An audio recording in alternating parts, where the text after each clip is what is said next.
ఈ అవకాశం వదులుకున్నామంటే ఆ బిడ్డ మళ్ళీ లోకంలోకి వెళ్ళిపోయి మళ్ళీ బలహీన దుష్టుడి చేతిలో పడిపోతాడనగానే నాకు చాలా భయం. నిజంగా ఆ టైంలో కూడా తల్లిదండ్రుల ప్రోత్సాహం, వాళ్ళు బలపరచడం, వాళ్ళ ప్రార్థన ద్వారానే నా బిడ్డకు ఆ రోజు నేను రక్షణ ఇప్పించడం జరిగిందండి. నేను కనుక వెనకడిగేస్తే అసలు నేను ఇంకా నా చేతిలో జారిపోయేవాడండి ఆ బిడ్డ. మరి ఈ విధంగా తల్లిదండ్రులు నిజంగా ఎంతగానో బలపరుస్తూ నా బిడ్డ విషయంలో ప్రార్థన చేయబట్టి మరి ఈ రోజుడికి ఆ బిడ్డను మరి బండి నడిపేటప్పుడు కూడా ఆ బిడ్డకి ఎన్ని యాక్సిడెంట్లు జరిగేవండి. మరి కొన్న సంవత్సరంలో మరి ఏ ఒక్క గాయం తగలకుండా ఆ బిడ్డను దేవుడు ఎంతగానో కృప కాపుదల ఆ బిడ్డకి ఇస్తూ నడిపిస్తున్నారండి. ఇదంతా తల్లిదండ్రుల ప్రార్థనేనండి, నాదంటూ ఏమీ లేదండి. నిజంగా ఆ బిడ్డ విషయంలో ఈరోజు నాకు దేవుడు ఇచ్చిన ఈ అవకాశం నిజంగా ఇది కూడా ఆత్మీయతల ప్రార్థన ద్వారానండి. నేను మిస్ అయిపోయిన 2 రోజుల నుండి చాలా బాధపడ్డానండి.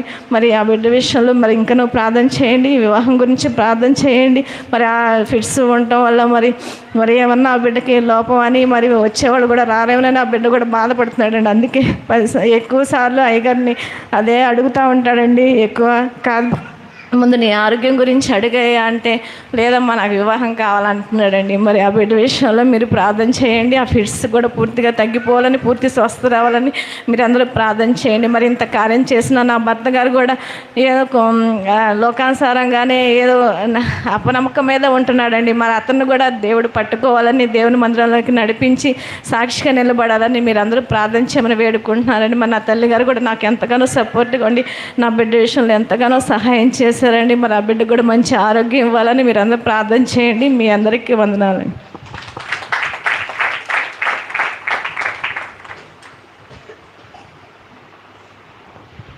దేవునికి స్తోత్రం అండి. కుమార్తె తెలియజేసిన సాక్ష్యాన్ని బట్టి దేవుని స్తోత్రం.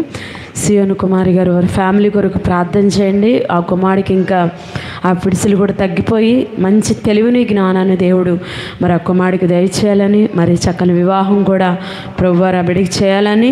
ఎందుకంటే మనము ఆ పిల్లోడు చనిపోయిన పిల్లోడేనండి, చనిపోయిన పిల్లోడే. అసలు చనిపోయిన పిల్లోడిని దేవుడు బ్రతికిచ్చి ఈరోజు మన మధ్య నిలబెట్టారు. అందరి బట్టి దేవుని స్తోత్రం. అలాగే ఆ పిడిసిలు కూడా దేవుడు తగ్గిస్తాడు, ఆ జ్ఞానం కూడా దేవుడు ఇస్తాడని విశ్వసిస్తున్నాము. దేవుడు ఆ కార్యం కూడా చేయాలని ప్రార్థన చేయండి. దేవునికి స్తోత్రం. అట్లాగే ఇప్పుడు మణి గారు చక్కని కీర్తన పాడి వినిపిస్తారు. కోడూరు మణి గారు చక్కని కీర్తన పాడి వినిపిస్తారు. మనందరం కూడా చేతులు జోడించి చప్పలు కొడుతూ దేవుని నామాన్ని గణపరచుకుందాం.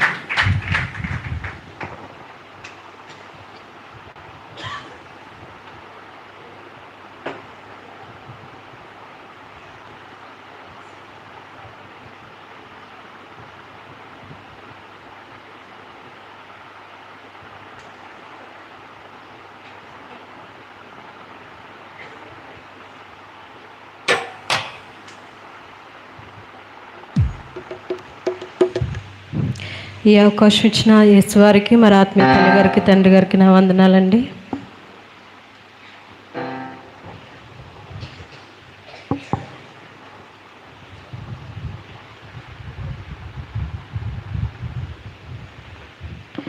నిత్యము స్తుతించిన నీ రుణము తీర్చలేను, సమస్తము నీకిచ్చిన నీ త్యాగము మరువలేను. నిత్యము స్తుతించిన నీ రుణము తీర్చలేను, సమస్తము నీకిచ్చిన నీ త్యాగము మరువలేను. రాజా రాజా రాజా రాజాదిరాజువు నీవు, దేవా దేవా దేవా దేవాతి దేవుడవు. రాజా రాజా రాజా రాజాదిరాజువు నీవు, దేవా దేవా దేవా దేవాతి దేవుడవు. నిత్యము స్తుతించిన నీ రుణము తీర్చలేను, సమస్తము నీకిచ్చిన నీ త్యాగము మరువలేను.